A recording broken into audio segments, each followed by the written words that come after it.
L'eau est à la base de la vie sur Terre. Nécessaire, indispensable et vitale. Pour certains d'entre nous, l'eau est un acquis. Pour d'autres, y accéder est un défi quotidien. Mais notre belle planète Terre, bien que surnommée planète bleue, car recouverte à 70% d'eau, ne présente que 3% d'eau douce. Et seulement 1% du volume total est utilisable par notre espèce.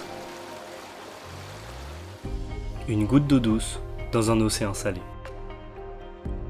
La quantité d'eau sur Terre est constante. Elle n'a jamais diminué, jamais augmenté. La raison ? Le cycle de l'eau. L'eau change d'état. Ainsi, elle s'évapore, retombe sur les terres sous forme de pluie, ruisselle, alimente les cours d'eau, les lacs, les fleuves, et retourne à la mer. Ce cycle de l'eau ainsi créé forme un circuit fermé. Et c'est ici que tout s'emballe. Face à une ressource finie, nos sociétés montrent une croissance exponentielle depuis plusieurs décennies. La surpopulation et la surconsommation ont entraîné une augmentation sans précédent des rejets de gaz à effet de serre, ayant pour conséquence d'augmenter l'effet de serre de notre planète. La chaleur augmentant, l'eau présente sous forme de glace retourne à l'état liquide, réduisant d'autant les réserves en eau douce constituées par les glaciers. À cela s'ajoutent des pollutions diverses, chimiques, organiques, qui touchent les cours d'eau et les nappes phréatiques, les macrodéchets, impactant nos sociétés, mais aussi les autres espèces qui nous entourent.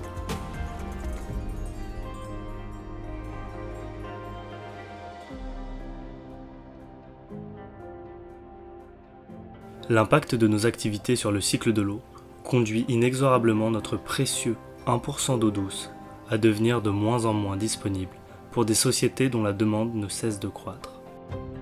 La répartition inégale de l'eau, additionnée aux pressions exercées par le changement climatique et la surpopulation, entraîne d'ores et déjà des guerres pour l'eau. Les enjeux géopolitiques sont énormes. Les écosystèmes liés à l'eau douce sont aussi sous tension, les zones humides notamment.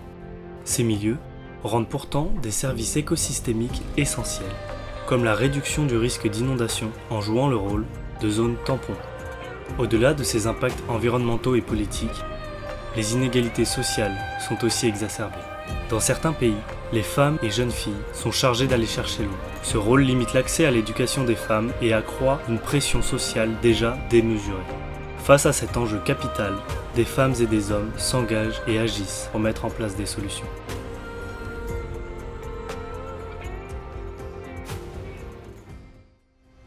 L'eau et les ressources en eau, c'est quelque chose qui est porteur d'enjeux qui sont transversaux. Ça touche pratiquement tous les domaines de nos sociétés aujourd'hui. Les problématiques de l'eau aujourd'hui sont des problématiques qui prennent énormément d'importance. Nous risquons d'avoir à faire face à des déficits, et à des déficits chroniques, ce qui va nous poser des problèmes à différents niveaux. La seule façon aujourd'hui de gérer convenablement les ressources en eau, c'est précisément de les aborder de manière intégrée. L'art du compromis, c'est ce qui doit être visé lorsque nous parlons aujourd'hui des ressources en eau. Il faut mettre autour de la table tout le monde. Les scientifiques, oui, parce qu'ils ont des trajectoires, ils sont capables de définir des scénarios et des trajectoires.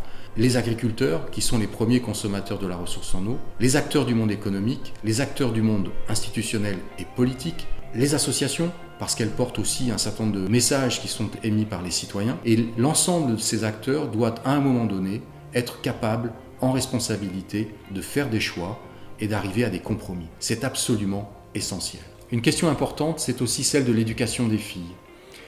L'UNESCO met en avant 2 chiffres qui sont extrêmement révélateurs. Le premier, dans les métiers de l'eau aujourd'hui, seulement 17% de femmes sont impliquées. Et l'autre, qui est encore plus terrible, c'est que dans trop de pays aujourd'hui, ce sont les femmes et les filles qui sont en charge de ce qu'on appelle des corvées d'eau. Et ce n'est pas une image d'Épinal que de voir une femme cheminer le long d'une route ou d'un chemin avec une bassine d'eau sur la tête. Il y a trop de pays où c'est encore la réalité. Ça veut dire que chaque jour, 200 millions d'heures sont consommées par les filles qui ne vont pas à l'école. Et ça, c'est tout bonnement inacceptable. On voit donc l'ampleur du défi qui nous attend en matière de ressources en eau.